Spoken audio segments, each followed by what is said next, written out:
Hola, buena tarde a todos y a todas las que nos escuchan.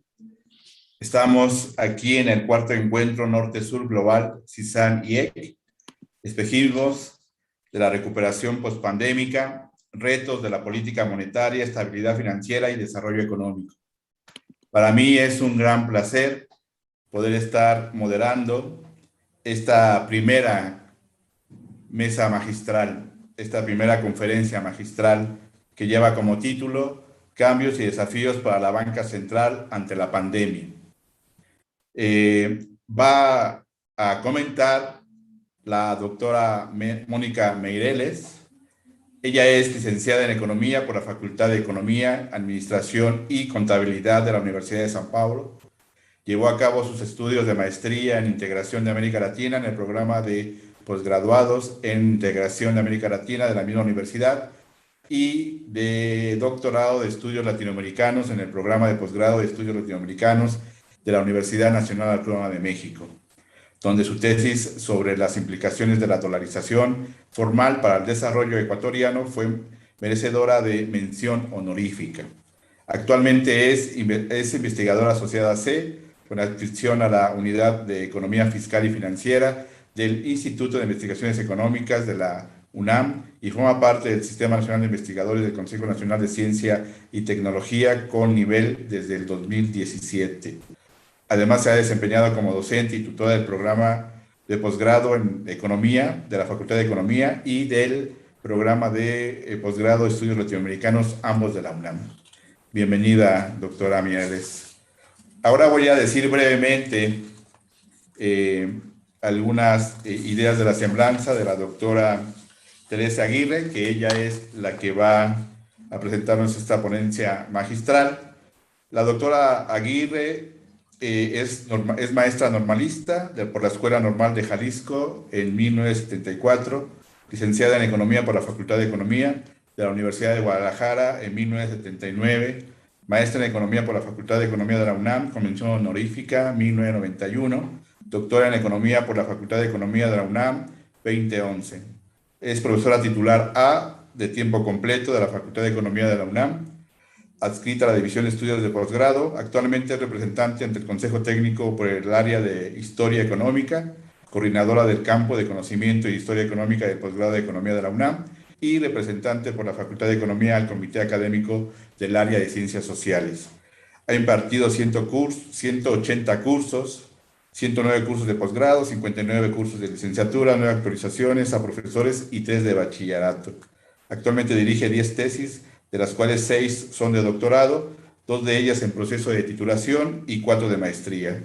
Es autora, además del libro de la Revolución a la Industrialización, en 2006. Actualmente cuenta con 4 libros en prensa, México y España ante la crisis, Vicente Lombardo Toledano, hacia una biografía intelectual, 1896-1947, revisión y entrega para su publicación de la obra Democracia Esquiva en América Latina, de Lucía Sala, y Cambios en el Capitalismo Contemporáneo, Relaciones entre el Sistema Productivo y Financiero, una perspectiva histórica, del cual es coordinadora. Además cuenta con 38 capítulos en libros, 4 de ellos en prensa y 35 artículos en revistas. De igual forma, ha dictaminado libros y artículos de investigación para revistas. Pues bien, son algunos datos. Bienvenida, doctora Teresa Aguirre. Bienvenida, doctora América Meireles. Para mí es un gran honor estar moderando esta primera mesa magistral. Cuenta usted, doctora, con 1 hora para exposición de sus ideas. Después escucharemos a la doctora Mónica y posteriormente vamos a escuchar si hay preguntas por quienes nos acompañan. Adelante, doctora, por favor. Muchas gracias. Nada más me da mucho gusto decirles que ya está publicado el libro de Cambios en el Capitalismo Contemporáneo, en el cual, Toño, tú participas, también Mónica. Entonces, nos falta presentarlo, en algún momento lo presentaremos y platicaremos sobre él. pero les agradezco que hayan participado tanto en el seminario, en el proyecto, como en el libro mismo, del cual me parece que salió un buen producto, porque participaron ustedes, entre otras cosas, pero la verdad que me da mucho gusto. Y me da más gusto estar aquí con ustedes y poder compartir, dialogar sobre ideas que hemos venido desarrollando ahora en el encierro y de las cuales hemos estado procesando cosas que creo que este, ya se han venido comentando. Si me dan permiso de compartir pantalla, no sé si puedo compartir. Listo, ahí está. Pues en realidad nos estamos planteando qué ha cambiado en la gestión de la banca central. Y la idea central que les presentamos a ustedes es que, como hipótesis de trabajo, es que la banca central, a partir del proceso de liberalización comercial y financiera, se ha debilitado. Se decreta su independencia y se le asigna como tarea central mantener la estabilidad de precios y queda sujeta al disciplinamiento del mercado. Serán los agentes a través del mercado los que determinen si se está haciendo o no un buen papel en la política monetaria de los bancos centrales y en ese sentido qué tan creíbles pueden resultar para impulsar inversiones en esos países o no. En este sentido, consideramos que el restringir sus funciones a el tener la vigilancia de los precios y mantener la estabilidad monetaria ha subordinado la política fiscal a esta estabilidad y ha restringido a través del presupuesto las funciones que podía cumplir la banca y sobre todo el gobierno para impulsar el crecimiento. Pero al mismo tiempo se exige que los bancos centrales sean garantes del sistema de pago y prestamistas de última instancia. Entonces, le atribuyen funciones para que se cumplan los pagos, para que preste en última instancia a los deudores y lo paguemos en conjunto todos los ciudadanos, y por otra parte se restringe la política fiscal y la política monetaria debe de usarse para mantener la estabilidad de precios. En resumen, cuando se han producido crisis, se genera una política keynesiana para los ricos de intervención para garantizar sus pagos y en cambio una política hayekiana de ajuste y restricción monetaria para los pobres. Por otra parte, la liberalización comercial no ha generado la convergencia que se prometía, ni un mayor crecimiento ni mayor empleo.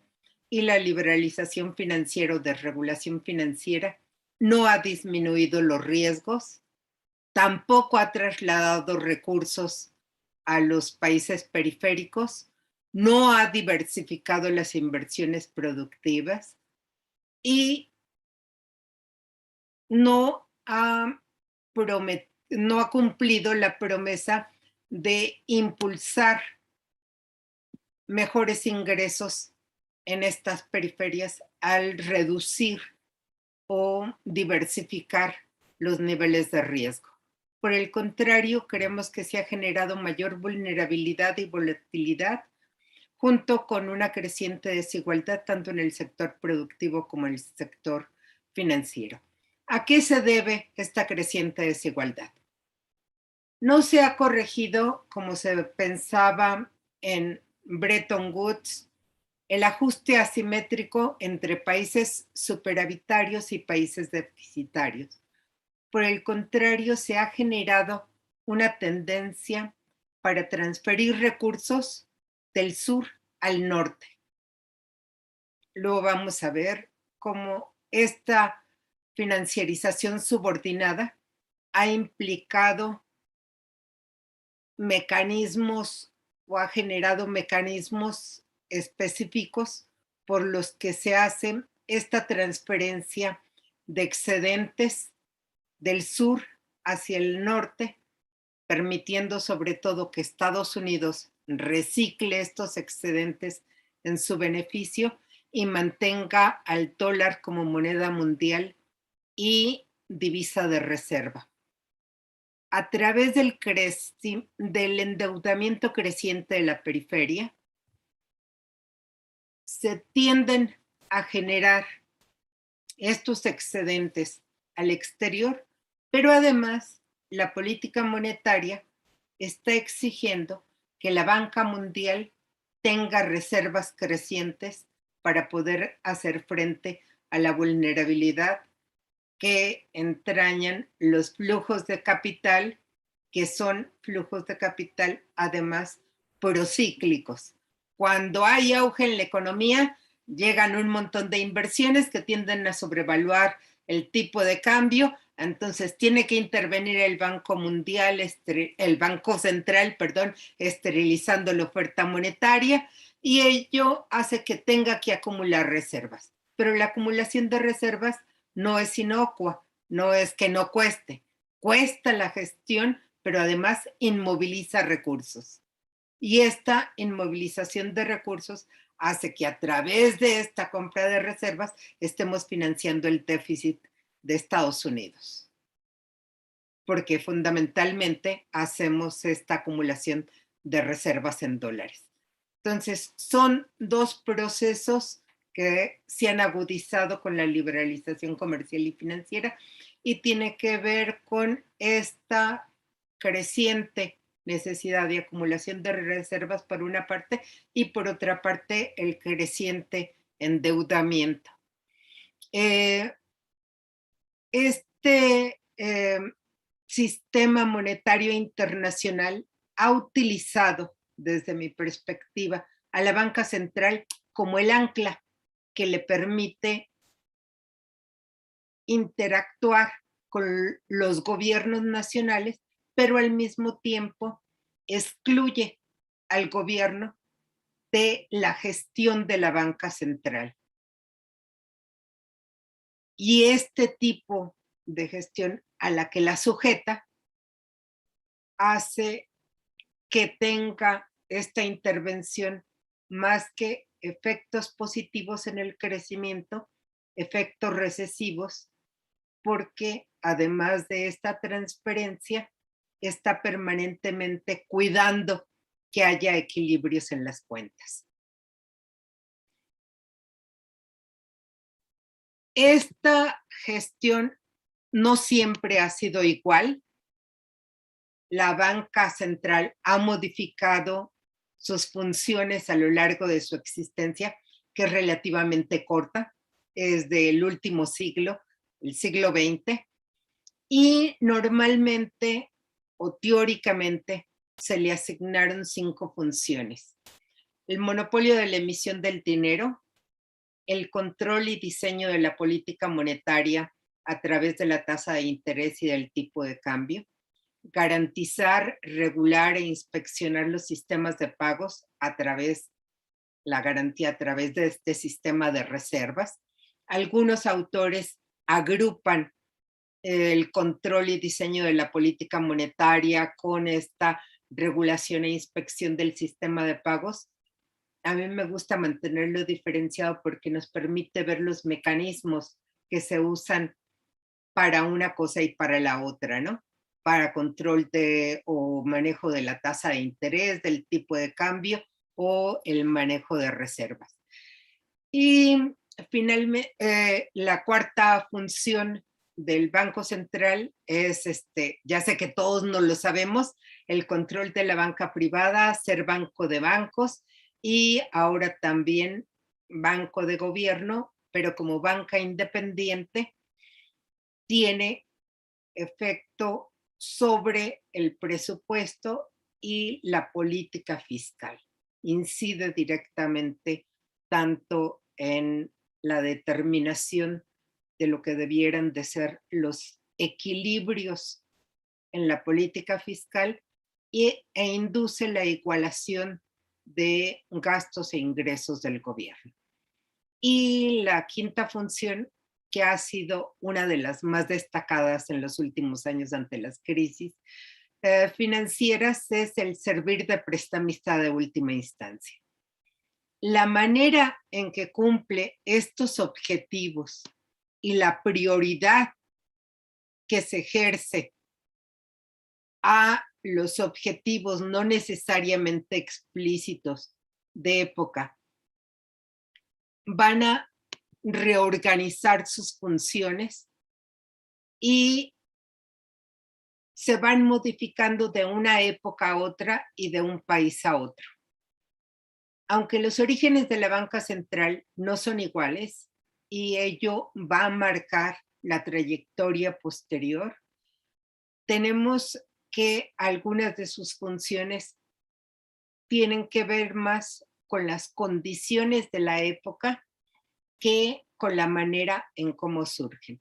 En Europa, nos dice Charles Coudert, surgió de una manera relativamente evolutiva a través de una lenta transición hacia la constitución de un banco supervisado y bajo las órdenes del gobierno y como un banco único de emisión. En Estados Unidos surge de manera totalmente distinta. Es una de las naciones que tiene un desarrollo bancario temprano. Existen un montón de bancos, pero no había, se calcula que a finales del siglo XIX tenía cerca de 20,000 bancos, pero no hay un regulador único. De hecho, como ustedes saben, la Fed, que surge en 1913, emerge ante la crisis de 1907 tras asumir o plegarse al patrón oro y abandonar el patrón bimetálico, lo que hace que muchos bancos quiebren y se plantea la necesidad de reforma del sistema bancario. Es a partir de la banca privada que surge la Reserva Federal y no como un banco público, pero sí como el único de emisión y como banco de bancos. En América Latina, la mayoría de los bancos centrales surgen entre la década de los 20 y de los 30. Se considera que tienen dos orígenes, uno por las misiones Kemmerer, impulsado por las misiones Kemmerer, y otro más por la necesidad de expandir el financiamiento público tras la crisis de 29-33. Pero más allá de todos estos orígenes, lo cierto es que la banca central nace en un momento de intensa incertidumbre financiera global. En todos los países se requería regular la moneda y sobre todo garantizar los pagos privados para no ahondar la depresión que se había generado en 29-33 y que, a diferencia, se proponía en esas fechas que el Banco Central interviniera para impulsar el crecimiento. Como ustedes saben, va a ser hasta los acuerdos de Bretton Woods, tras el abandono del patrón oro durante la crisis de 29-33 y no obstante los intentos frustrados de recuperar el funcionamiento del patrón oro, ya sabemos que no fue posible y que durante la Segunda Guerra Mundial además se sumaron las necesidades de liquidez. Ningún país tenía la liquidez suficiente para emprender los gastos de guerra y el oro seguía siendo una limitante. Entonces se va a sentir aún más la necesidad de crear un acuerdo mundial para reformar el sistema monetario internacional, a partir de lo cual se van a entablar las negociaciones para la creación de Bretton Woods. Como ustedes saben, en Bretton Woods se enfrentan los planes de Keynes y de White del Departamento de Tesoro norteamericano, y no nos vamos a detener a analizarlo, solamente queremos destacar algunas de sus características más importantes, porque creo que nos pueden servir para las condiciones y la reforma de lo que pudiera ser ahora la banca central. Uno de los objetivos que se propone, a diferencia de la etapa anterior, era impulsar el crecimiento y el pleno empleo, garantizando la liquidez y facilitando esta liquidez para los intercambios, tanto en el mercado, en los mercados nacionales, como en el mercado mundial. Para ello se consideraba indispensable dotar a los países deficitarios de recursos, proporcionándoles liquidez. Keynes quería que fuera tanto de corto como de largo plazo, de mediano plazo, a través de esta corto plazo, el Fondo Monetario Internacional, y para mediano y largo plazo pensaba en esta cámara de compensación o banco mundial que debía de funcionar con un bancor, es decir, con una moneda internacional que no fuese una moneda nacional, sino que tuviera más que nada asientos contables y fuese fuente de financiamiento de las obras que pudieran impulsar el crecimiento, y dice Highlander que también el desarrollo, que ya estaba presente la idea de desarrollo en Bretton Woods, impulsada por Keynes. Los estudios más recientes parece que así es, aunque se atribuía la idea del desarrollo hasta 47 con el discurso de Truman, hoy sabemos que ya estaba presente desde Bretton Woods. Como se sabe, no es este el proyecto al que se acuerda, es el proyecto de White, que impone el patrón oro-dólar y que eleva al dólar como moneda mundial y como moneda de reserva internacional.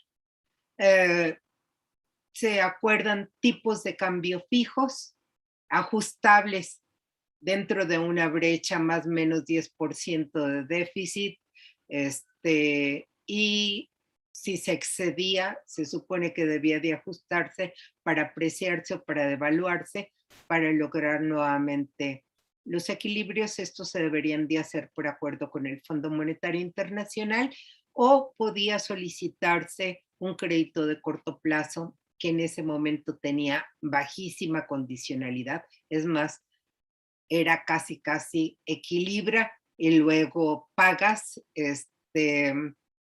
Era facilitar los intercambios, la idea del fondo. Entonces, se supone que ello permitiría aumentar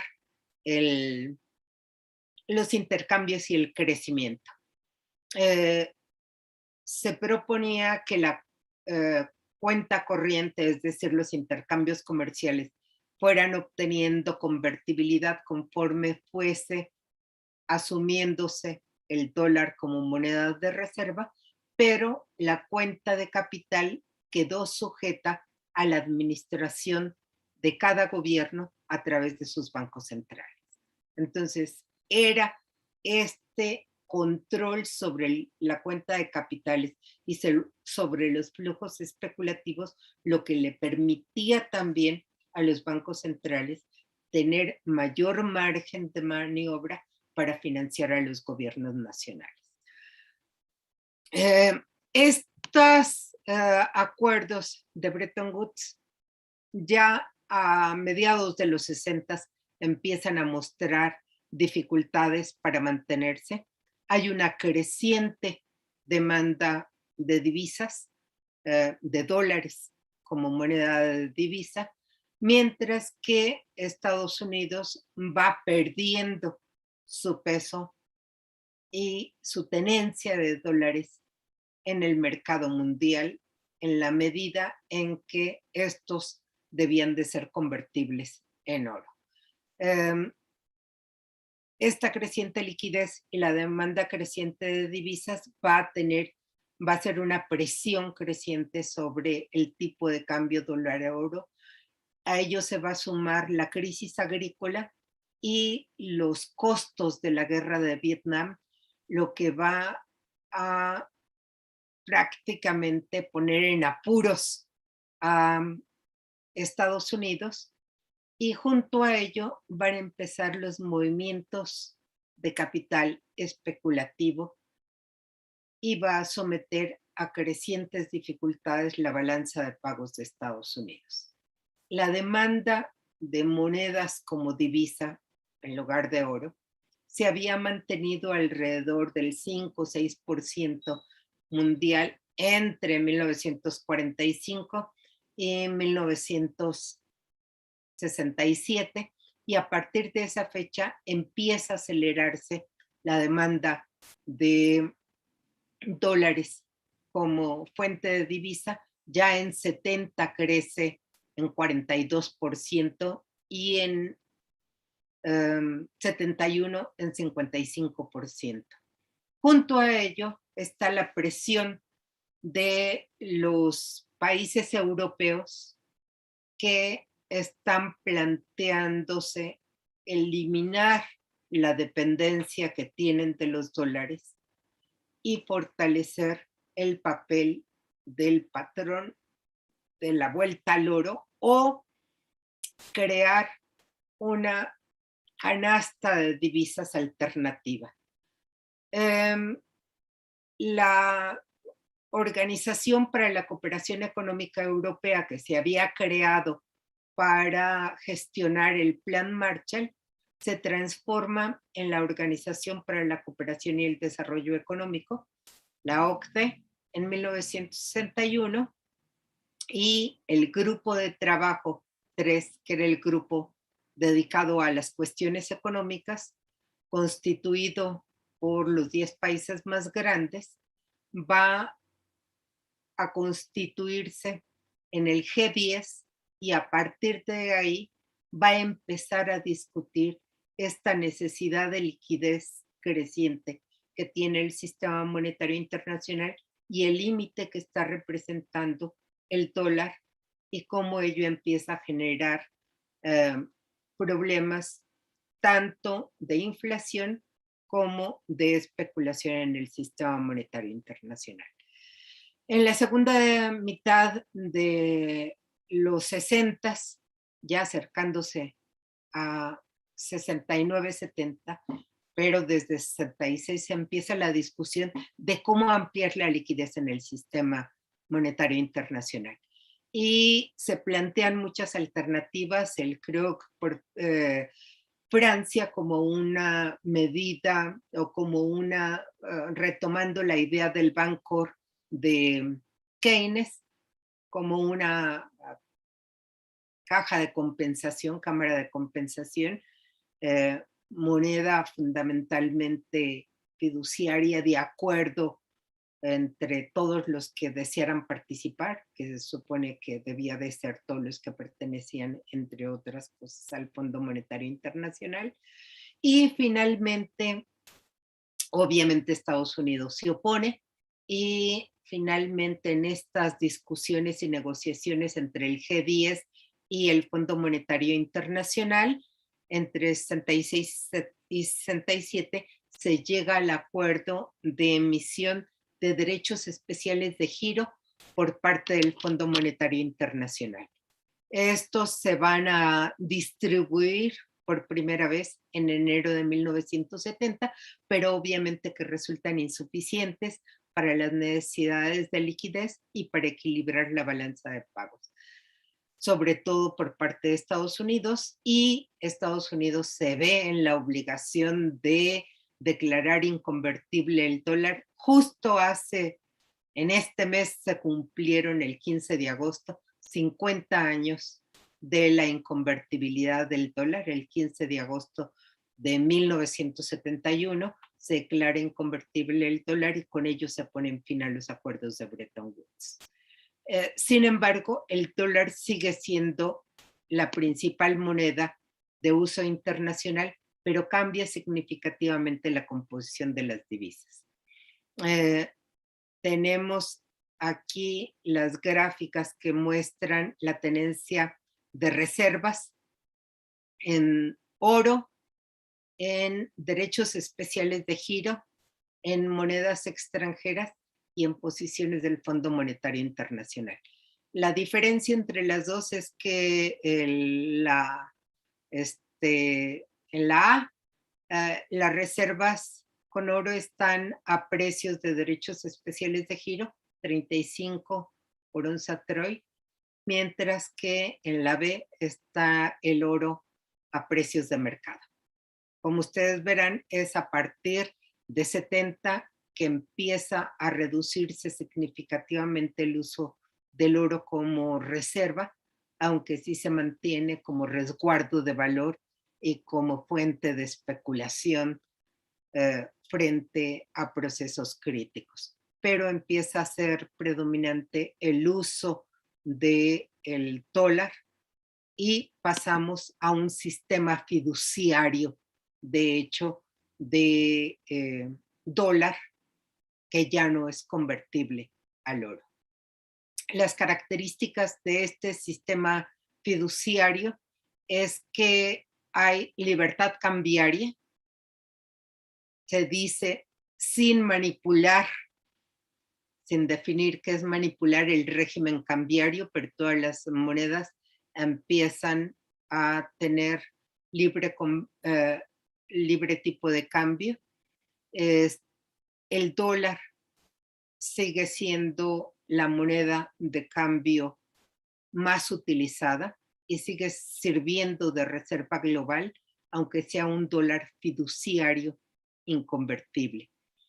Hay un compromiso de mantener convertible en dólares la cuenta corriente entre los países, pero se empieza a dar una creciente liberalización de la cuenta de capital. Con ello, también había el compromiso por parte del fondo de ampliar los financiamiento para proyectos de mediano plazo y sobre todo de apoyar a las naciones deficitarias con flujos de capital para que pudieran gestionar mejor sus cuentas de pago, pero en realidad esta función siempre fue muy limitada para lo que se demandaba, y lo que sí se llevó a cabo fue una vigilancia más estricta con una coordinación relativa de la política macroeconómica. Williamson dice que lo que surgió a partir de este acuerdo no puede ser considerado como un sistema financiero internacional porque no hay reglas, obligaciones y derechos para todos los países acordado de manera conjunta. Dice, a partir de 71 cada país podía hacer lo que se le viniera en gana. Lo cierto es que los países tanto desarrollados como los países emergentes fueron manteniendo, digamos, su cuenta corriente de balanza de pagos más o menos tendiente al equilibrio hasta los años 90, en que empieza la liberalización o se acentúa la liberalización de la cuenta de capital y de los flujos de capital. Como ustedes saben, las reformas a la liberalización financiera, las desregulaciones se inician en los 70, pero se consolidan hasta los años 90, cuando se van a volver mundiales con todas estas reformas estructurales y programas de ajuste. Ustedes dirán, ¿por qué los países en desarrollo tienen superávit entre 99 y 14? Además de que es el boom de las commodities, es también esta necesidad creciente de hacer pago, de hacer acumulación de reservas y de juntarlas para poder hacer también frente a los crecientes flujos de salidas de capital que se están dando también por el pago de deudas. Mientras que los países desarrollados empiezan a presentar déficit más acentuados y van hasta el año, hasta después de la crisis de la subprime, empiezan a equilibrarse. Los países de bajos ingresos obviamente van a tener muchas dificultades para mantener sus balanzas de pagos y prácticamente todo el tiempo están desequilibradas. Los principales problemas que se planteaban y que se plantearon y que se han mantenido desde prácticamente el abandono de Bretton Woods es que se ha ahondado el desequilibrio entre los países que tienen superávit y los que tienen déficit, entre los países que son emisores de reservas y los que no son emisores de reservas. Hay una distribución obviamente desigual del señoriaje y una falta de control sobre el volumen de la liquidez internacional, acentuada por la volatilidad de los tipos de cambio, especialmente en momentos críticos, lo que limita significativamente las decisiones de los bancos centrales.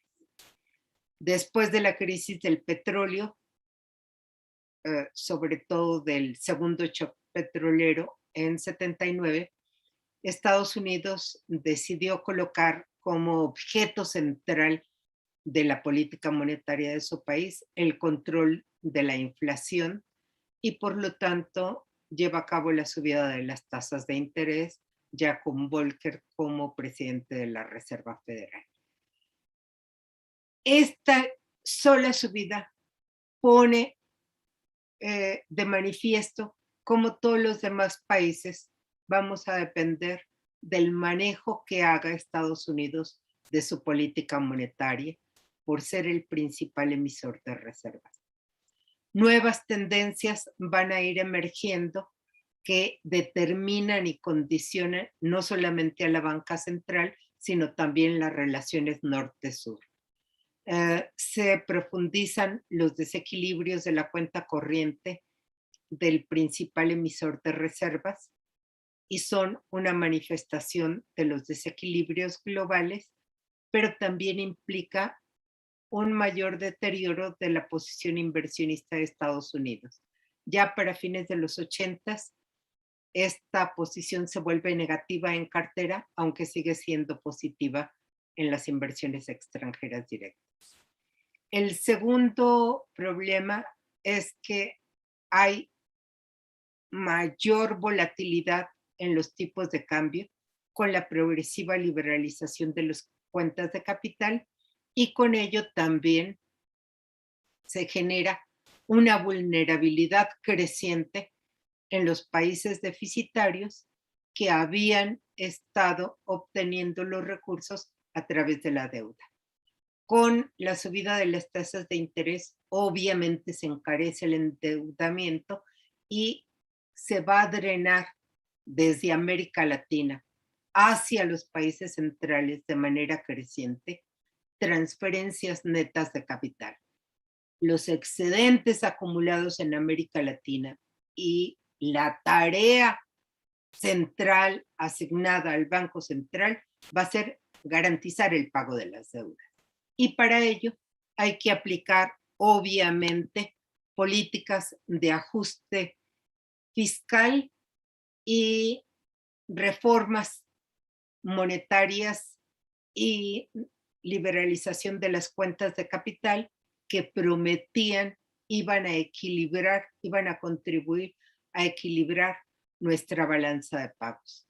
Hoy sabemos que no solamente no equilibraron nuestra balanza de pagos, sino que por el contrario, estos movimientos de capital han sido procíclicos y han obligado a los países, una vez que se llevaron a cabo las reformas y las liberalizaciones financieras, a tener cantidades crecientes de reservas en la medida en que cuando no las tuvieron, los ataques especulativos llevaron a crisis significativas en las economías latinoamericanas. Va a ser la característica de los choques que se van a producir en la década de los 90 con las oleadas de crisis que se van a producir en las economías emergentes y periféricas. Ya Europa misma presenta, es simbrada en su sistema monetario al inicio de los 90, al punto que 93 acuerda en los tratados de Maastricht ir hacia una unión que la desligue en parte de estos movimientos significativos que está teniendo el dólar y que le está afectando por este traslado acelerado de capitales que está dando entre la economía mundial con esta liberalización de los mercados de capital. Como ustedes saben, se acuerda también con esta unión monetaria la creación del euro, que también se plantea para reducir los costos de transacción y generar independencia respecto al dólar. Primero como unidad de cuenta en 99 y ya en 2002 como moneda de uso obligatorio. Estos procesos de liberalización y estos ciclos de auge y retirada de los flujos de capital, que son típicos de los flujos propios de la financiarización. Ahorita vemos más las características, por qué son así, van a conducir también a las crisis en América Latina. Efecto tequila 94, efecto samba 98, efecto tango 2001, crisis en Ecuador en 98-99, la crisis asiática de 97, donde Japón, Corea, Indonesia, Tailandia y Malasia entran en crisis, la crisis rusa, y en general se trata de países que están asociando o están necesitando de estos flujos internacionales para impulsar el crecimiento y han articulado su crecimiento a esta dependencia de los flujos externos de capital. Cuando empieza a cimbrarse y empiezan estos flujos a retirarse, cuando consideran que un país está sobreendeudándose y que por lo tanto puede tener dificultades para pagar, esta fuga de capitales se da en manada y hace que estas crisis sean más pronunciadas. Las intervenciones que tuvo el Fondo Monetario Internacional ya para este momento eran de alta condicionalidad, como lo habían sido ya desde las crisis de deuda latinoamericanas, y profundizan los programas de ajuste, profundizan las reformas estructurales, haciendo que la etapa recesiva sea mucho más larga porque se va a subordinar el gasto a generar los excedentes necesarios para el pago de la deuda.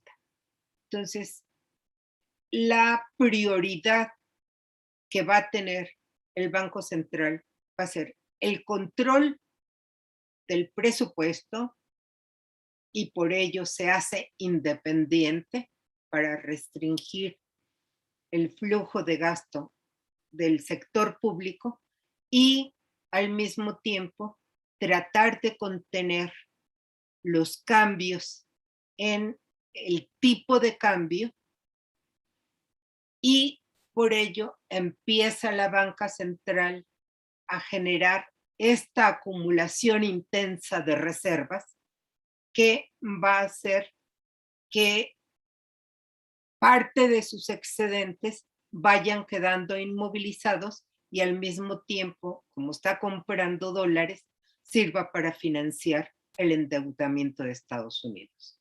Estamos realmente pagando buena parte de los países de América Latina, China también, que es el principal tenedor de reservas en dólares,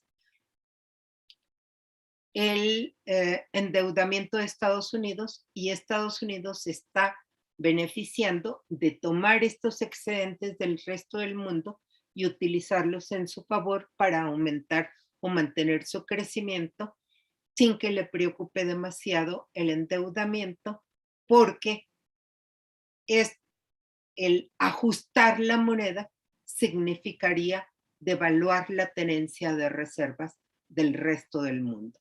Entonces, esta tenencia de reservas se ha hecho funcional para que Estados Unidos pueda mantener el dólar como divisa internacional y para financiar sus crecientes déficits. Pero, como decíamos, ello genera una gestión costosa y es la fuente de la creciente inequidad entre el norte y el sur. La propagación de las crisis también ha tenido que ver con este creciente flujo de capitales que entra y sale de los países, y en la crisis de 8 y 9 también vamos a ver que estos flujos transfronterizos van a estar en el centro del contagio de los países de la periferia europea, que van a tener un trato y un comportamiento muy semejante al que había tenido América Latina en la década de los 80 y en los 90 tras las crisis. Esto significa que para los países emergentes y en desarrollo que tienen más dependencia de estos flujos financieros internacionales, de estos flujos externos, van a pagar también estas oscilaciones procíclicas de estos flujos de capital y van a tener que también pagar el ajuste del sistema monetario internacional, otorgando excedentes a los países centrales. Este inadecuado manejo de la deuda soberana ha hecho que se trasladen los costos del ajuste a la periferia y que los haga más vulnerables a todos los choques externos. Esto hace que los países emergentes tengan que estar recurriendo a un creciente endeudamiento y también a una creciente tenencia de reservas internacionales que hasta ahora han sido fundamentalmente en dólares. El fondo ha contribuido en parte al financiamiento del endeudamiento, pero con una condicionalidad creciente, y ha exigido o ha impuesto un ajuste asimétrico. Los países que tienen superávit pueden disponer del excedente y acrecentarlo, incluso prestando a los países deficitarios, y en cambio los países deficitarios, en lugar de permitirles salir de la falta de liquidez, se ha hecho creciente la demanda de excedentes a tal punto que una situación de liquidez puede transformarse en una situación de solvencia, como le sucedió a Grecia, y ello les lleva a vender incluso el territorio, y no es metafórico, es islas se están vendiendo, no solamente los puertos, los trenes, la gestión de cualquier empresa pública, sino también el territorio mismo. Y en otros países de América Latina, bueno, los principales activos que teníamos, tenencia de petróleo, de los bienes comerciables más significativos, han sido penetrados por inversiones extranjeras directas e indirectas, y esta forma de financiamiento atando de manos a la banca central y a la banca de desarrollo ha sido uno de los rasgos esenciales que han reproducido la inequidad del sistema. Vemos aquí cómo eh, hemos tenido una dependencia creciente de los flujos de capital externo como porcentaje del PIB, que obedece a estos ciclos de auge y caída de nuestras economías, que siguen siendo procíclicos en lugar de ser contracíclicos. Y la gran ahora complejidad es que además no son solo flujos oficiales o flujos que vengan de organismos multilaterales, sino que son crecientemente flujos privados, lo cual le otorga mayor responsabilidad a la banca central en la respuesta a estas financiamiento del endeudamiento externo, que es de manera creciente con bancos privados.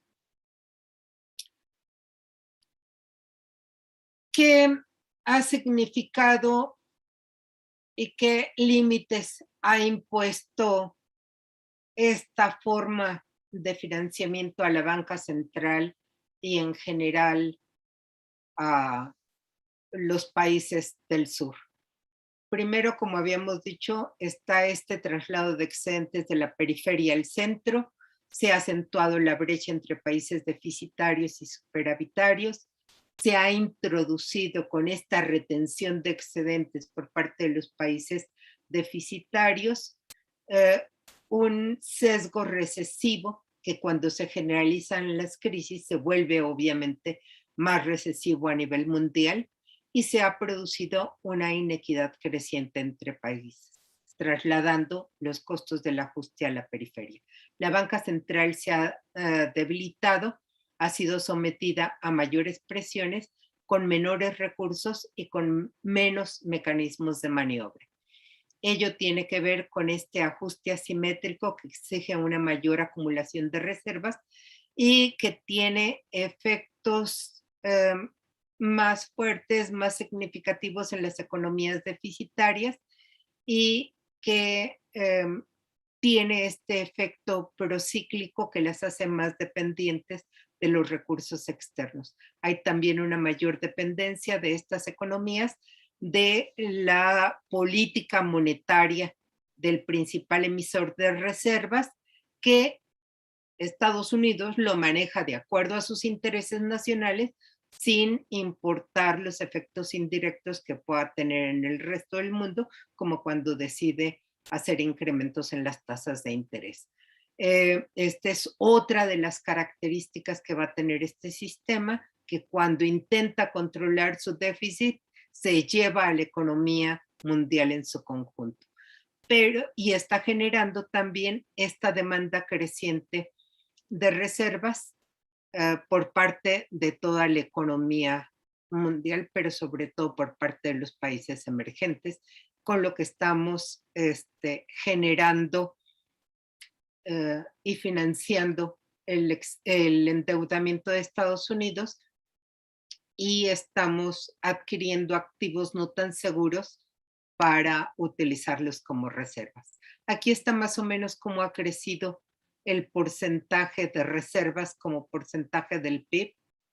Se ve claramente que en los países de medio ingreso y en los países de alto ingreso, pero no pertenecientes a la OCDE, es donde mayor se acumula las reservas.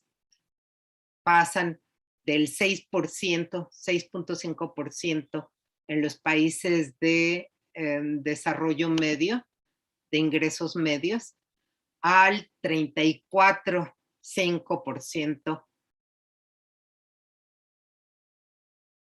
en 2012. China es otro de los importantes tenedores de reservas. Tiene prácticamente el 40% de su PIB en reservas y se ha convertido uno de los principales financiadores del déficit norteamericano.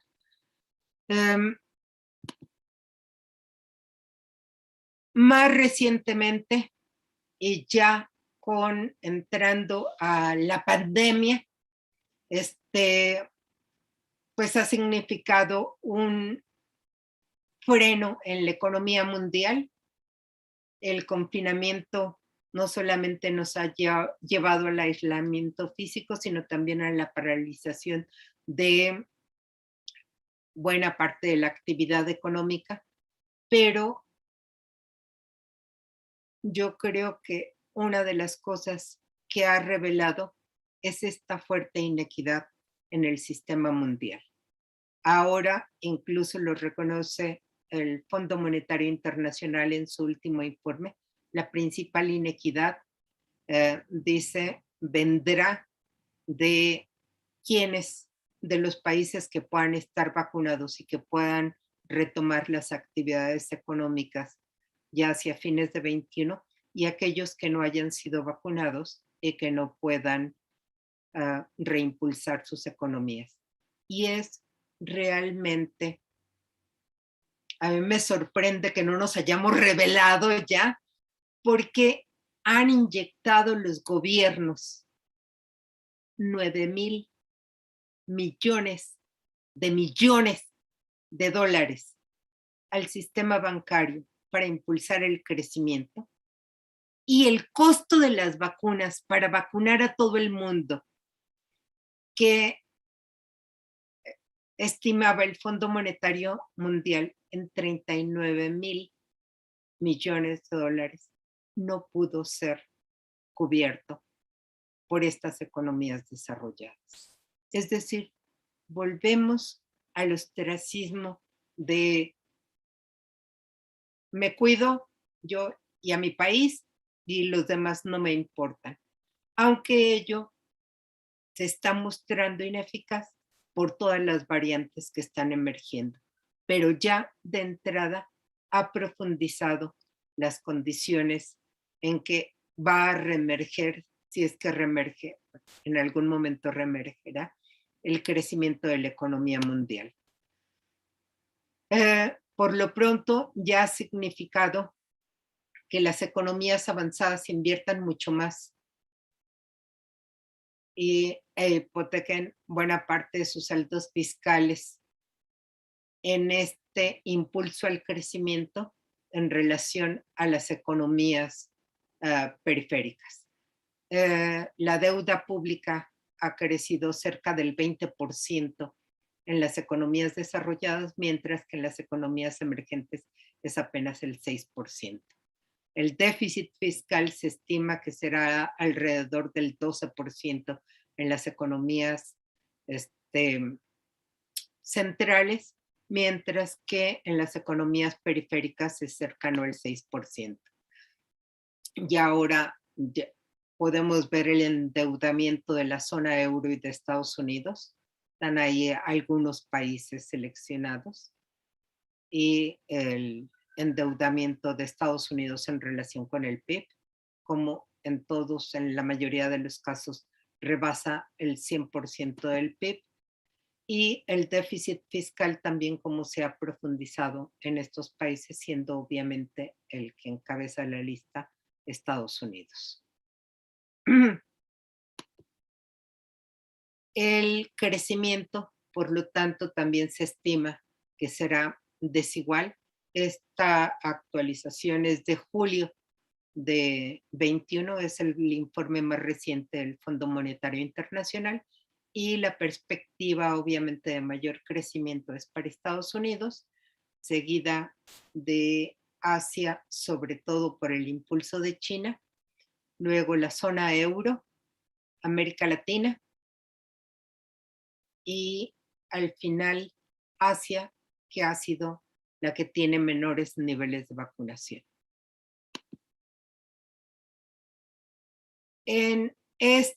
Bajo esta condición, ¿cuáles no ha sido igual la salida de la pandemia y tampoco han distribuido los costos de manera igual? Las grandes corporaciones farmacéuticas y las grandes empresas tecnológicas han sido las ganonas del proceso y han impulsado nuevas formas de pago, sobre todo los Big Tech. Las monedas digitales han estado creciendo al punto que se ensayan ya monedas digitales por parte de los bancos centrales. China es una de las que las viene ensayando desde hace un rato y se ha propuesto ponerla en marcha muy pronto. El Banco Central Europeo también se propone en los próximos años sacar la moneda digital y nos preguntamos hasta qué punto sería conveniente o no este impulso a la moneda digital por parte de los bancos centrales. Lo cierto es que ha aumentado muchísimo la discusión sobre el papel que podrían jugar estas monedas digitales manejadas por los bancos centrales. Está ahí el número de publicaciones que están entrando en el debate y cómo están atrayendo a la mayor parte de los organismos multilaterales. Lo cierto es que las Big Tech han aumentado el uso de estos cargos y estas monedas digitales y están creando su propio dinero. Están ya compitiendo con lo que sería bancos y la propia banca central. Se les considera que están entrando con este porcentaje, 35, casi 36% de esta competencia la están teniendo los Big Tech, Google, Apple, Amazon, entre otros, y están planteando, me parece, hacen que nos replanteemos la idea de lo que debía de ser la banca central y cómo redefinir el papel de la banca central. Yo creo que el papel de la moneda digital impulsada por el Banco Central podría contribuir a subsanar algunos problemas, pero tenemos primero que redefinir las tareas, funciones y jerarquías de la banca central. Debe de ser crecimiento, estabilidad y autonomía, o estabilidad, autonomía y crecimiento, como está planteado ahora. Hasta ahora la política monetaria ha sido ineficaz para generar el crecimiento y de hecho la expansión cuantitativa ha generado trampa de liquidez. Se retienen los fondos líquidos, no porque se vayan a tener bajo el colchón, sino porque están utilizando más para fines especulativos que para fines de inversión, lo cual nos hace plantearnos la idea de que no es suficiente con inyectar dinero al sistema mundial, hay que vencer la trampa de liquidez, no basta una política fiscal expansiva que genere demanda agregada, es necesario estimular la inversión productiva, incluyendo a los pequeños y medianos industriales y poniendo el acento en la generación de empleo y en la expansión del mercado interno. La pandemia puso de evidencia que no es verdad, que es una falacia plantear que no importa dónde se coloque la inversión.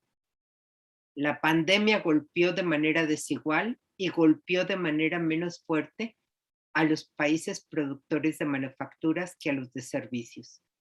Impactó menos en las economías industrializadas que en las que son más dependientes de las exportaciones.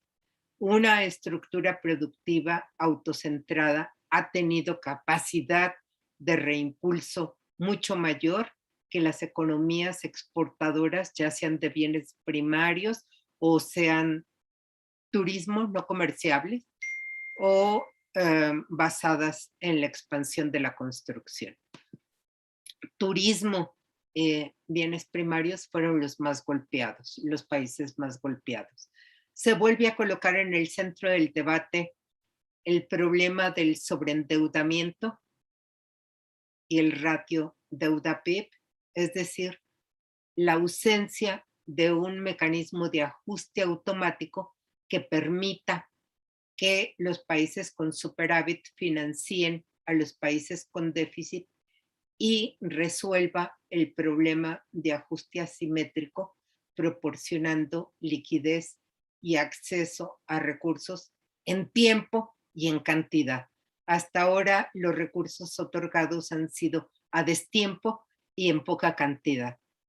Es necesario también reducir la dependencia de la política monetaria de Estados Unidos como principal emisor de reserva, lo que ha exigido hasta ahora el endeudamiento en dólares. Y es por eso que las criptomonedas pueden resultar atractivas para la gestión de la deuda soberana, que puede irse transformando en asientos basados en criptomonedas y con la creación de fondos regionales, acuerdos recíprocos para la gestión de la deuda que reduzcan la necesidad de acumular reservas, divisas o canastas de divisas y permita disminuir la creciente demanda que hemos tenido de dólares para autoaseguro y generar un nuevo tipo de banca de desarrollo que propicie los intercambios sin dinero. En este sentido es que puede resultar atractivo esta generación de monedas digitales por parte de de los bancos centrales. Hay que crear alternativas a la financiarización de la gran corporación. Amazon, Facebook, Microsoft, Apple, Google, Baidu, Alibaba, etcétera, se están convirtiendo en competidoras de los bancos, creando su propio dinero y generando presión sobre balanza de pagos. Estas empresas tecnológicas están incursionando en actividades financieras, venta de seguros con asociación de otras empresas, gestión de activos. Seguramente a todos nos está saliendo continuamente el que compremos acciones de Amazon, con propagación de los créditos, procesamiento de pagos, y están incidiendo sobre la economía mundial de manera creciente bajo el concepto de que están incluyendo financieramente.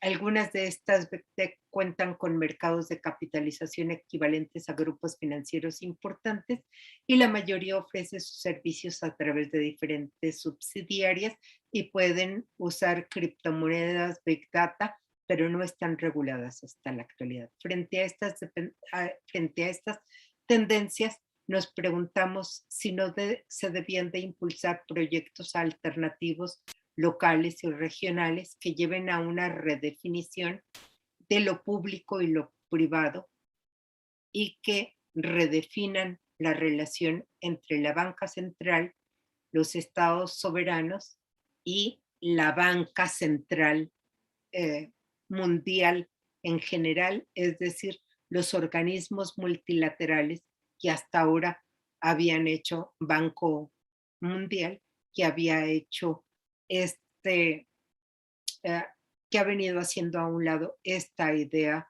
de servir de puente y de nexo entre los países superavitarios y deficitarios.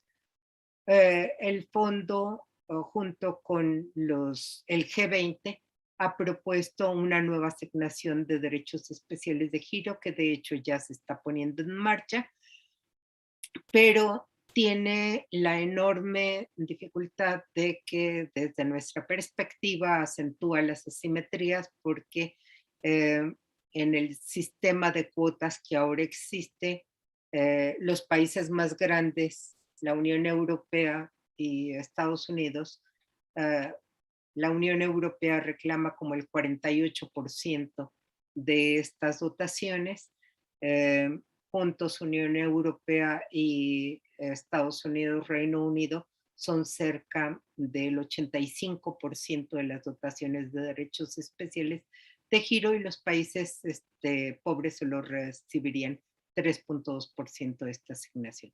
Por ello nos parece que es necesaria una redefinición de lo que debían de ser y cómo debían de ser regulados los excedentes productivos y financieros, establecer nuevas regulaciones que incluyan también la redefinición y regulación de los derechos de patentes y de los derechos de propiedad incluidos en la OMC. Y obviamente ello debe de colocar a la banca central con nuevos roles y funciones que hasta ahora se le han venido quitando. Pues eso es todo. Muchas gracias. Gracias a ti, querida. Muy importante. Yo me quedé pensando, no voy a hacer que comente, pero solo adelanto una... Si ayer era Keynes para ricos y Hayek para pobres, ahora ¿dónde estará ese pensamiento crítico? ¿Y con quién estará? Bueno, vamos a escuchar a la doctora... Yo sugiero que se retomen ideas alternativas de crecimiento y de desarrollo, que se retome el desarrollo local. Sí, bueno, no, solamente era una provocación, me quería quedar con las ganas, pero vamos a escuchar a Moni. ¿Estás ahí, Moni? Sí, aquí ando. Por favor, doctora Mireles. Muchas gracias, doctor Mendoza. Muchas gracias por la conferencia, Teresa. Yo creo que es un bonito momento para reflexionar esos temas y gracias a los compañeros de ponentes y participantes del encuentro. Hemos tenido también una primera mesa que va muy en línea con las preocupaciones de lo que Teresa, nuestra primera conferencista magistral, ha vertido aquí. Y también, no solo a los compañeros que somos ex compañeros del posgrado, del doctorado, pero nuestras maestras, ¿no? Entonces, muchos de nosotros han tenido a Teresa, han tenido la alegría de tener a Teresa como maestra y su pasión y compromiso con la investigación, docencia, nos contagiaron, ¿no? Entonces, gracias, Teresa, también por aceptar la invitación de estar con nosotros hoy. Mira, yo te he preparado un comentario en 8 partes. Primero es que yo creo que la conferencia de Teresa nos permite hablar de un actor esencial en lo que va a ser el diseño de la recuperación económica post-pandémica y qué posibilidades esa recuperación tiene, que es la banca central y la política monetaria y fiscal, ¿no? Cómo están articulados política monetaria y fiscal.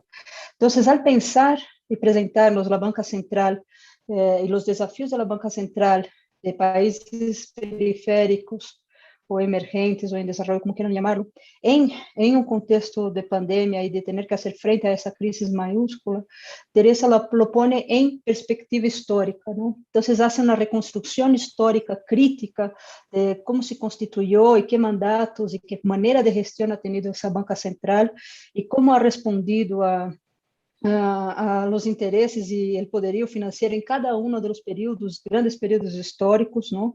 Y siempre esa discusión entre estabilidad monetaria y crecimiento económico, ¿no? Estabilidad monetaria y crecimiento económico, esas dos, esos dos compromisos y cómo han sido intercambiados a lo largo del tiempo, ¿no? Cuánto la banca central persigue más estabilidad monetaria y sacrifica crecimiento económico, o al revés. Entonces, yo creo que ese también, ese yo creo que es el gran aporte que nos da la conferencia magistral de Teresa en pensar en lo que será la recuperación económica post-pandémica, en hacer ese examen detallado de la reconstrucción historia crítica de la banca central, ¿no?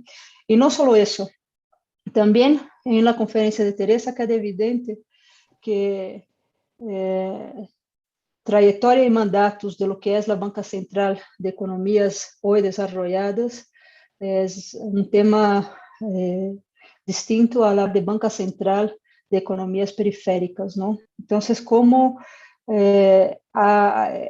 es difícil hablar en política monetaria o fiscal ideal, a sabiendas de que tenemos essa grande diferença e dicotomia, não, de possibilidades de uma banca central que se emite o dólar como moneda, não, que tem esse privilégio exorbitante, como dijeron, de emitir o dólar, que é a moneda de reserva e de aceptabilidade mundial, versus a Banco Central de um país que está insertado en el comercio mundial un poco por las puertas traseras, ¿no? Entonces, como el hecho de ser país periférico, estruturalmente reconocido como país periférico y su inserción regresiva en el comercio mundial, hace con que su moneda esté muy, muy abajo en lo que es la pirámide de jerarquía de monedas del sistema monetario internacional. Entonces, una banca central que emite ese tipo de moneda, por más que sea una emisión soberana,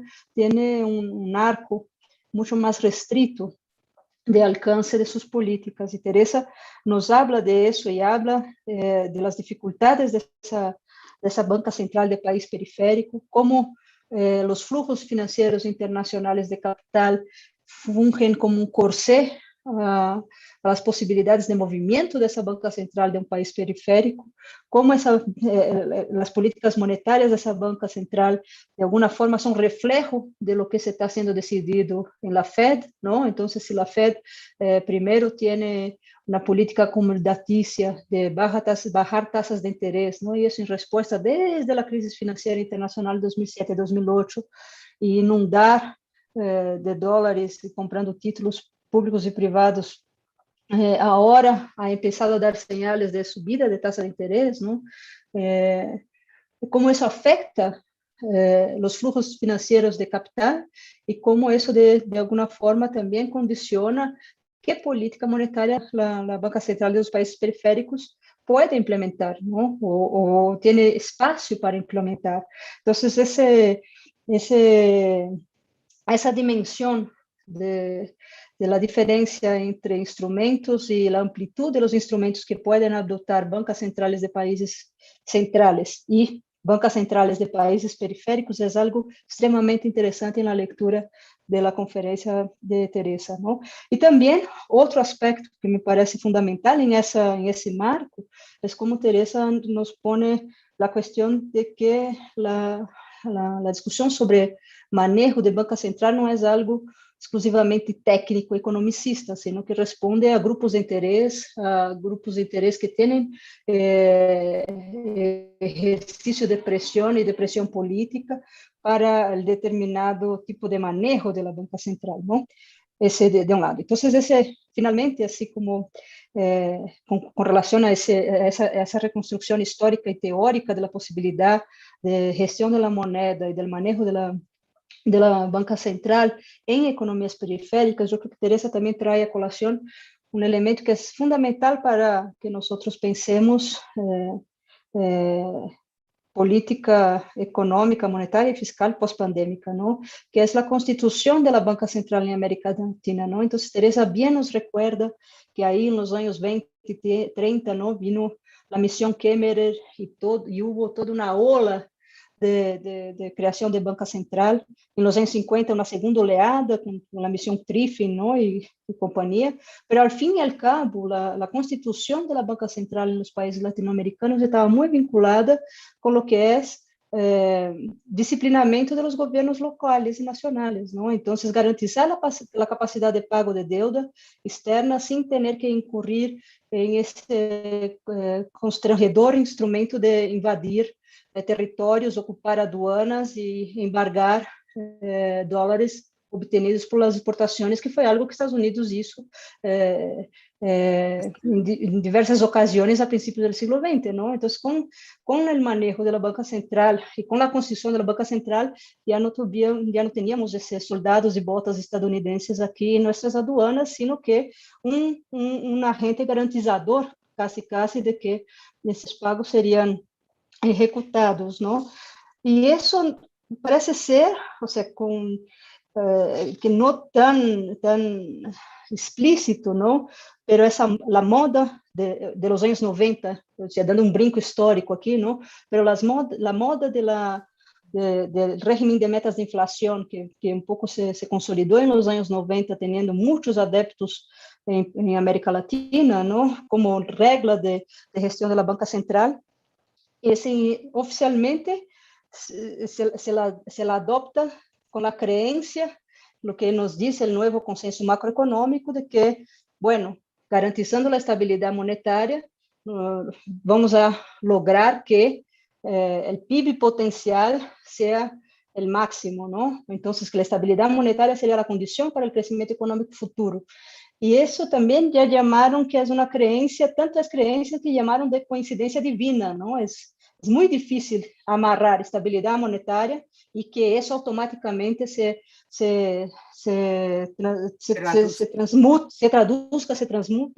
transmute en crecimiento económico y desarrollo, ¿no? Eso sin hablar de desarrollo. Entonces, lo que vemos es que bajo el régimen de metas de inflación, es una otra modalidad de disciplinamiento de los gobiernos y que ahora ellos tienen que agradar una serie de calificadoras, agradar los mercados, calmar los mercados, ¿no? Los mercados, como si fuera ese un ente que necesita ahí pastillitas para estar tranquilito, si no se nos viene encima, ¿no? Pero esa es la lógica que la banca central a partir de los años 90 se va perfilando, ¿no? Y eso, nuevamente, yo creo que nos permite hablar en una reedición de lo que sería el manejo de banca central más afín a los objetivos del desarrollo, ¿no? Entonces, ¿cómo hacer una banca central que realmente no esté obsesionada con la estabilidad monetaria a cualquier costo, y cualquier costo uno piensa en represión salarial o otros efectos negativos sobre la economía real?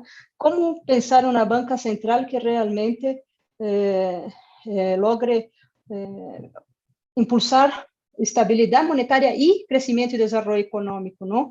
¿Qué posibilidad hay de rescatar ese mandato doble o triple de una banca central de un país periférico, ¿no? Y es un poco también el desafío que aparece en los teóricos de la macroeconomía estructuralista del desarrollo, ¿no? Uno sabe que hay fuegos e incendios de la gestión de balanza de pagos de corto plazo que tienen que ser respondidos, pero sin sacrificar una estrategia de mediano y largo plazo de desarrollo, ¿no? Entonces, armonizar una gestión macroeconómica que sea realmente con vistas a posibilitar el crecimiento y el desarrollo económico.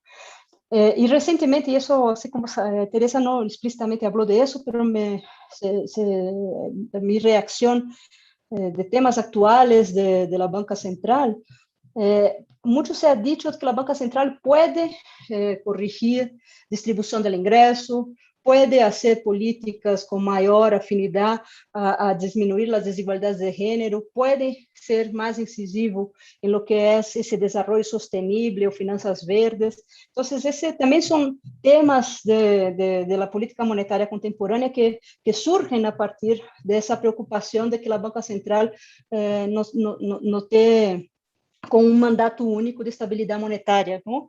E finalmente, e agora sim, finalmente, para encerrando meus comentários, eu creio que Teresa põe na mesa um tema fundamental, que é inovação tecnológica financeira aplicada aos meios de pago e reserva de valor. Não? Então, ao pensar, al lançar-nos perguntas como a emissão soberana de moeda digital, ou seja, a emissão não de moneda digital como Bitcoin, que são atores privados que estão gestionando essa emissão de moneda, de criptomoeda, sino que falar de la emissão de moneda digital soberana por parte de los bancos centrales, yo creo que es justamente abrir un otro capítulo completamente novedoso en lo que van a ser los desafíos de política monetaria. Hay aspectos positivos, hay aspectos negativos, y eso yo creo que es parte de la tarea que nos toca pensar, ¿no? Y de nuevo, ¿no? En ese nuevo capítulo, son dos subapartados que tenemos que tener presentes, que es una cosa,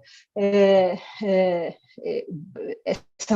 emisión soberana de moneda digital, de monedas fuertes y de monedas débiles, ¿no? Entonces, de nuevo, se reproduce ese diferencial de qué tipo de moneda digital soberana estamos hablando, y uno ya ve así como algunos tropiezos, ¿no? No es exactamente sobre la emisión soberana de moneda digital, sino que, por ejemplo, el caso de El Salvador, que de la dolarización se aventuró, o sea, ya entró en una aventura bastante compleja, que es la dolarización formal, y luego está entrando en una aventura aún más escabrosa, que es usar el Bitcoin como moneda de curso legal, ¿no? Entonces, siquiera estamos hablando de una moneda digital soberana, sino que la adopción de un medio de un circulante emitido por un actor privado como moneda nacional, una locura completa, ¿no? Entonces, yo creo que esos son los grandes temas que pone sobre la mesa Teresa, y una conferencia fascinante, y ojalá todos hayan disfrutado tanto como yo. Muchas gracias. Gracias, Moni. Ahora vamos a pasar a escuchar si tienen comentarios, preguntas, tanto aquí en la sala como en las redes sociales. Estoy al pendiente, no veo alguna reacción. A ver si los que están en YouTube pueden ayudarnos. Yo lo tengo acá.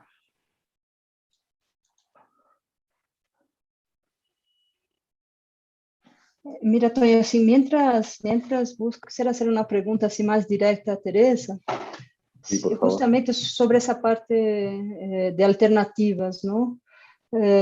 Mucho en un pasado reciente se habló de la nueva arquitectura financiera internacional, regional y mismo nacional.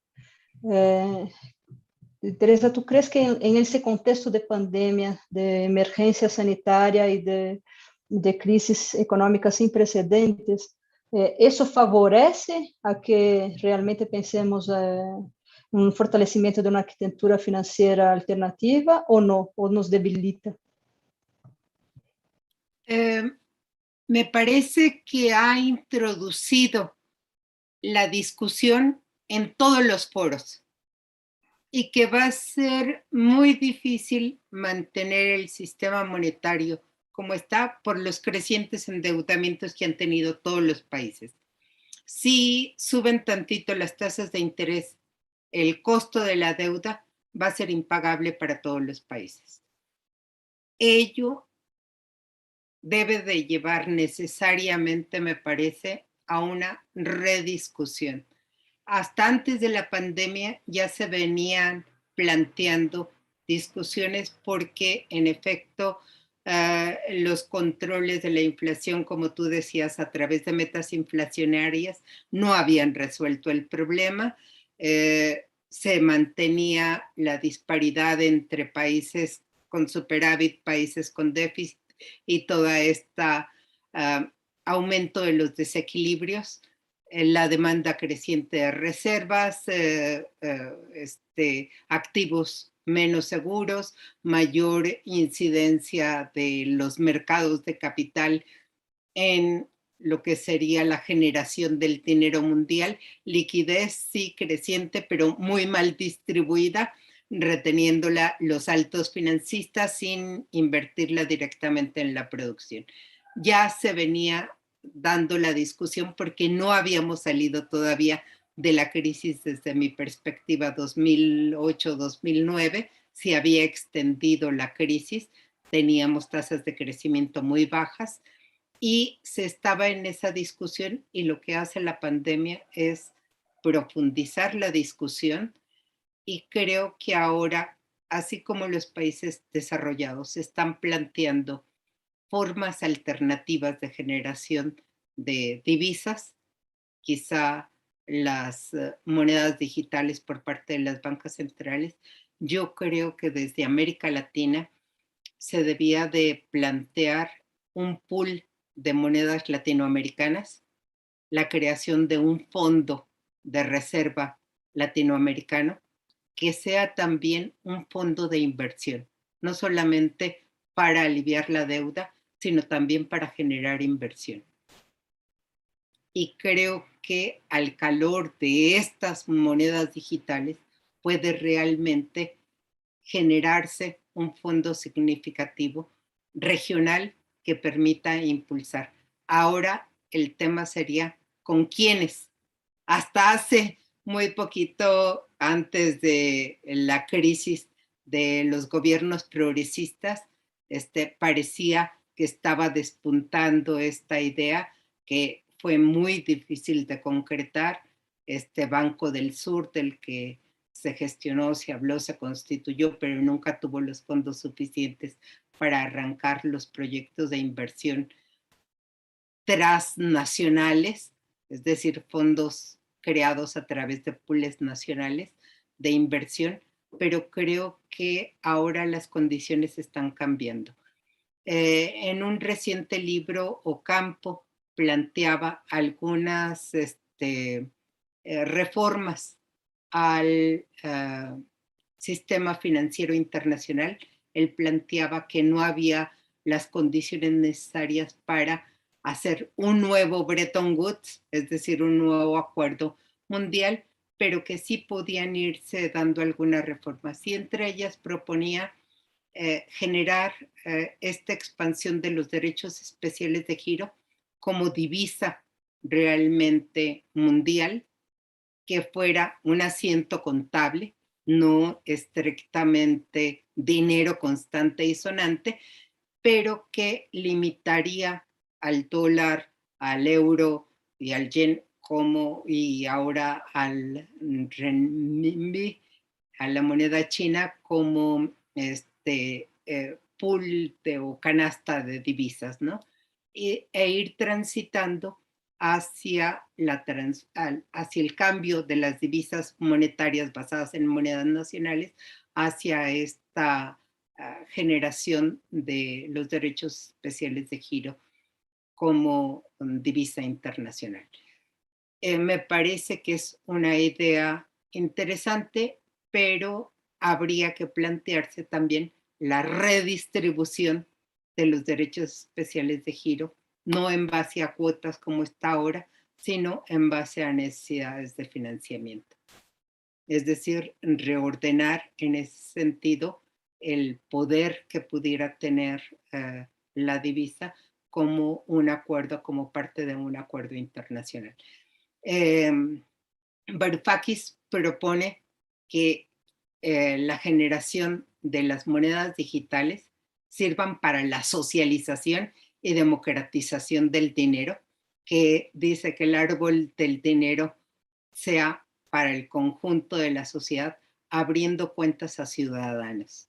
Es decir, una renta básica a través de las monedas digitales que permita incrementar la capacidad de compra de la población y que se puedan pagar los impuestos con estas monedas digitales, con un supervisor ajeno, digamos, con un manejo transparente, incluso dice abierto, como un libro de cuentas nacional, pero que permita generar un flujo de ingresos significativo para invertir, y ahí estaría esta inversión en economía verde, en equidad de género, también por parte de la banca central y de los gobiernos nacionales, que deberían de localizar, ubicar aquellas zonas donde pudiera ser más rentable esta inversión, generar mayor empleo y mayor capacidad adquisitiva, mayor bienestar para el conjunto de la población. Entonces, creo que está en discusión y que dependerá mucho de cómo se empiecen a mover los países, pero creo que si los países atrasados y de desarrollo medio no generan acuerdos entre ellos para presionar cambios que los incorporen, puede ser que nuevamente nos dejen fuera y haya una reforma que beneficie más a los países centrales y que sea, sí, pueden generarse monedas digitales por parte de los bancos centrales y ser resguardo, divisa, pero seguiría diferenciada, como tú planteabas, si no hay una negociación a nivel mundial. Está también la propuesta de Stiglitz desde la crisis de 8 de incrementar la capacidad de decisión de los países periféricos en los organismos internacionales y modificar la gobernanza del sistema monetario internacional, incorporando a los países de desarrollo medio y a los países con ingresos bajos, que me parece que en el sentido de que moneda es poder, debería incluir a estos países para equilibrar la presencia y la toma de decisiones de ellos en cualquier reordenamiento internacional.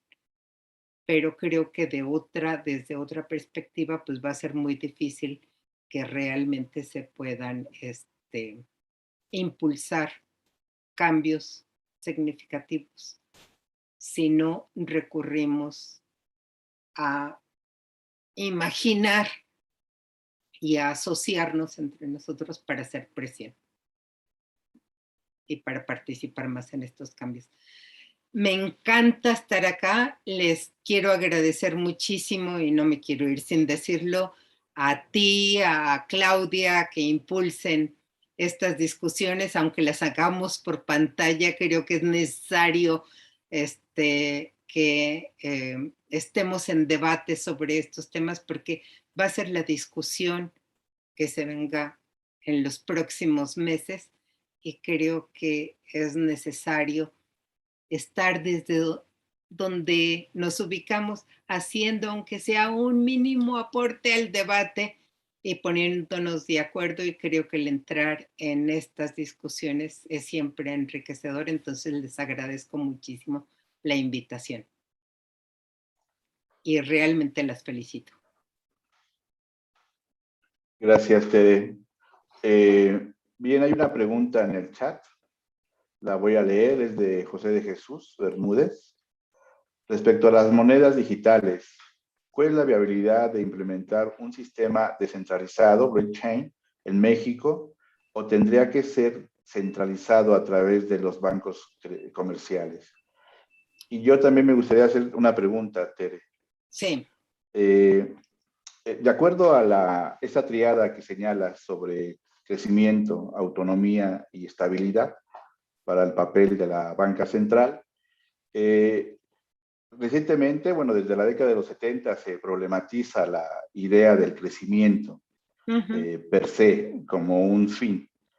Y ahora hay experiencias recientes en América Latina que están hablando de desarrollo y crecimiento social, digamos, para poder pensar desde otro lado el crecimiento no como un fin, sino como un medio. Ese sería, no sé, la primera cuestión. Y la segunda es sobre la reforma de la banca central. También ha habido experiencias recientes que si esta no va acompañada de recuperar la soberanía monetaria, de una coordinación macro, de una orientación contracíclica y de un enfoque heterodoxo, poco podría ser una reforma de la banca central. Y sobre todo una planificación que también se ha dicho, ¿no?, desde la mañana, como instrumento de coordinación entre la banca central en autonomía, pero con el poder ejecutivo. ¿Hay otra pregunta, Tere? ¿Te la puedo hacer o quisieras Por reaccionar a supuesto. esta? Claro, es de Carlos Mendoza. ¿Qué tanto va, ay, ya se me movió, qué tanto va a afectar los cambios mundiales a nivel mundial, enfocándonos a los 3 últimos años de gobierno de la cuarta T? Sí, es la misma pregunta, la está reformulando. Los cambios de la banca mundial enfocados a los 3 últimos años de gobierno de la cuarta T. Creo que hasta ahí con esas 3 preguntas. Por favor, Tere. Estoy totalmente de acuerdo con lo que tú planteaste. No debemos entender crecimiento solo como incremento del PIB.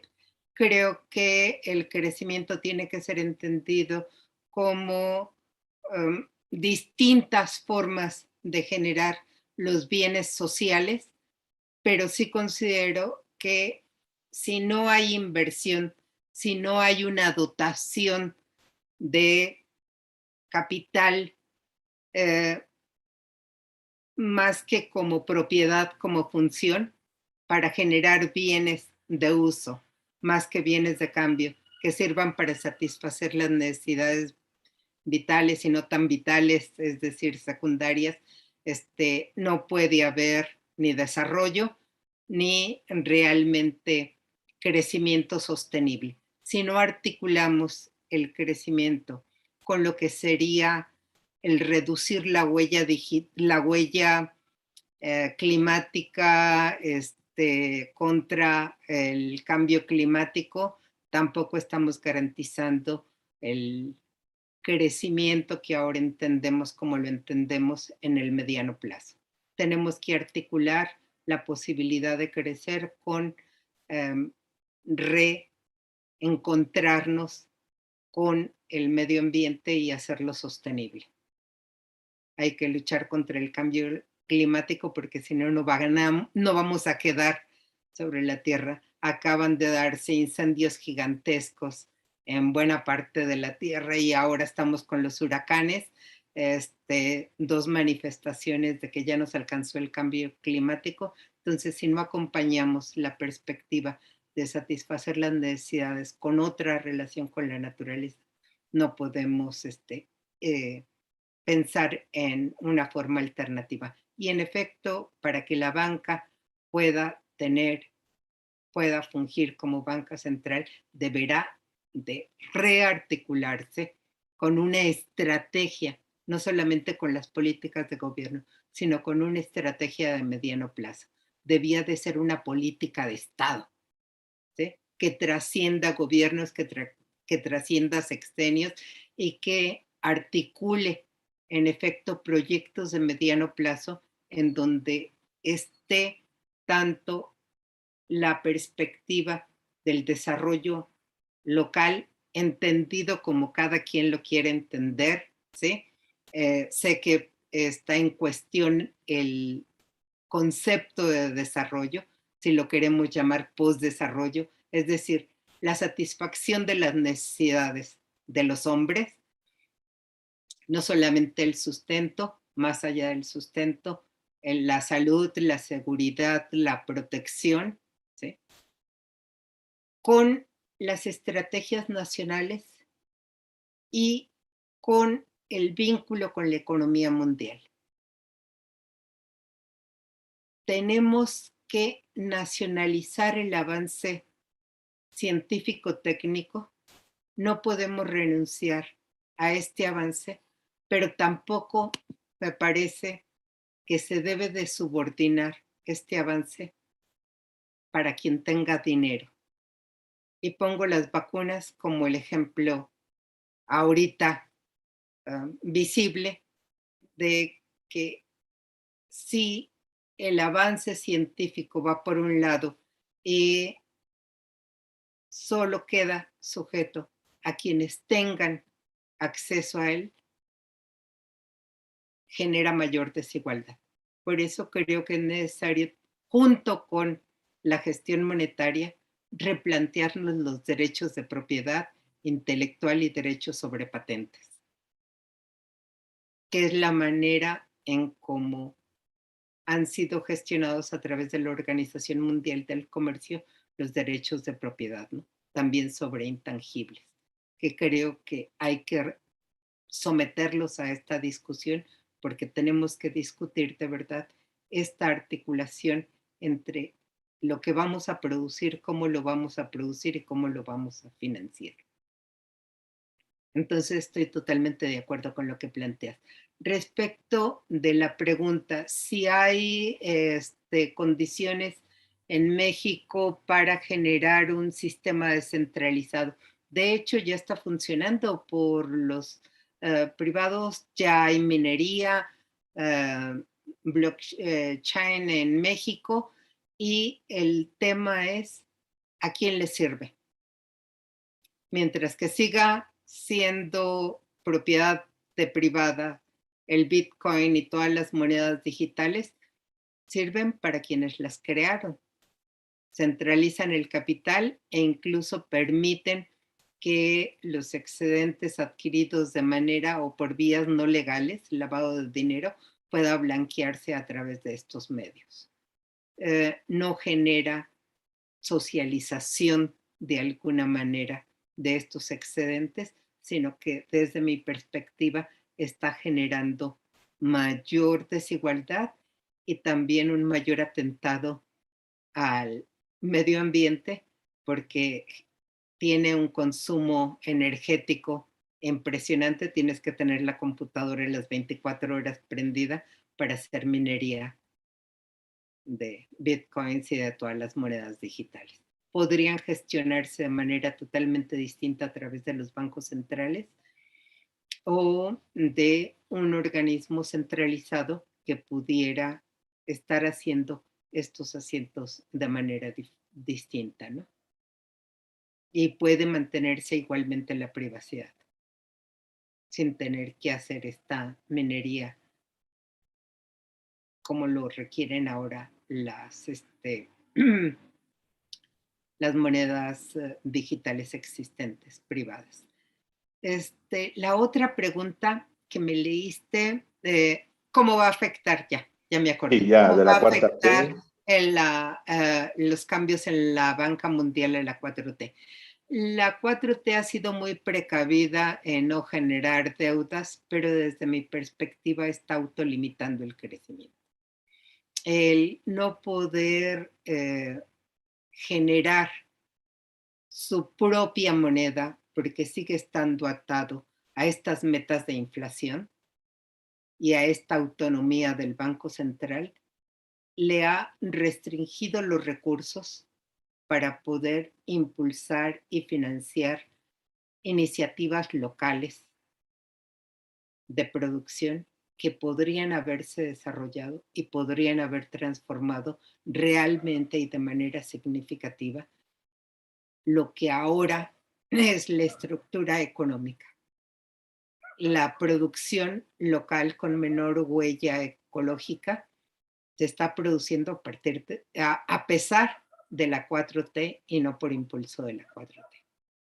Y me parece que en ese sentido podría recuperar este aliento transformador si realmente decidiera financiar más,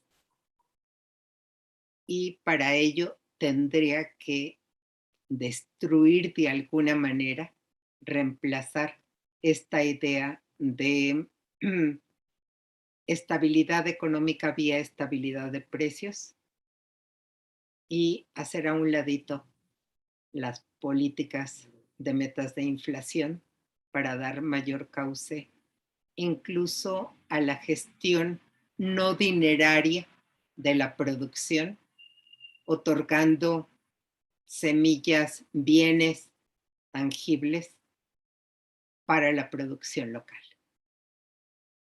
En ese sentido, si no hay modificación, va a afectar, porque si empiezan a aumentar las tasas de interés, va a aumentar el costo de la deuda y va a tener más difícil, si se mantiene las metas de inflación, va a ser mucho más difícil reimpulsar el crecimiento.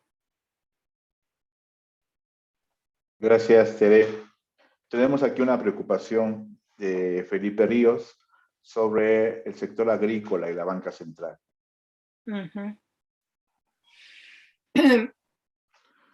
Creo que es muy importante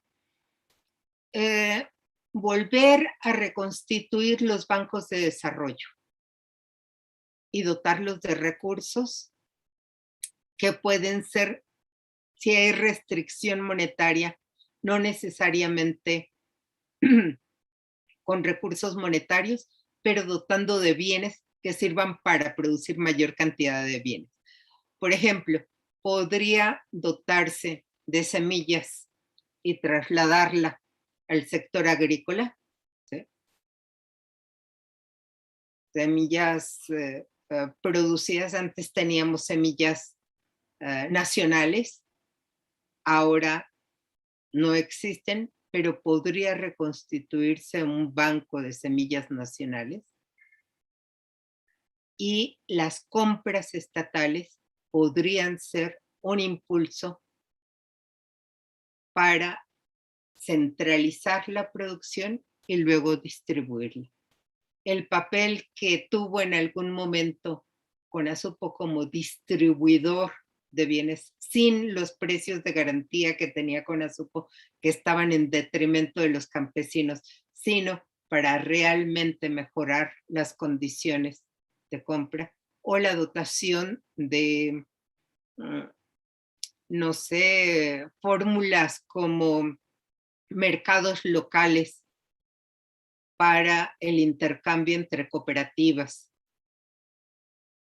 y el financiamiento a estas iniciativas, que no necesariamente, insisto, tiene que ser un financiamiento crediticio, monetario, y si lo es, podría ser con condiciones favorables a los trabajadores, pero establecer o propiciar las redes entre productores y consumidores locales a través de las compras públicas podría ser otro incentivo para la producción agrícola, que creo que hasta ahora se ha hecho muy poco. Pues muchas gracias, doctora Teresa Aguirre, por este intercambio. Muchas gracias por su maravillosa ponencia, igual que Mónica. Agradecemos sus enseñanzas. Yo fui también su alumno. Y entonces, desde ahí, un alumno, digamos, informal.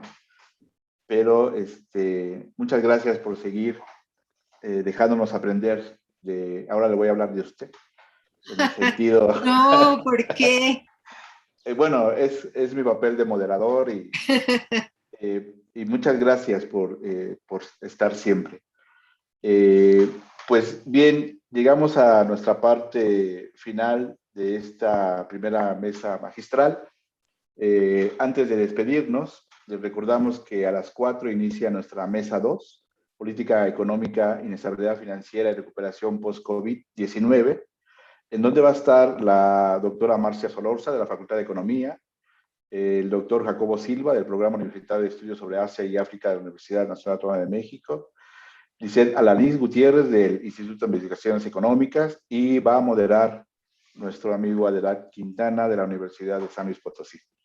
En tanto sucede eso, les mandamos un fuerte abrazo, buen provecho y muchas gracias.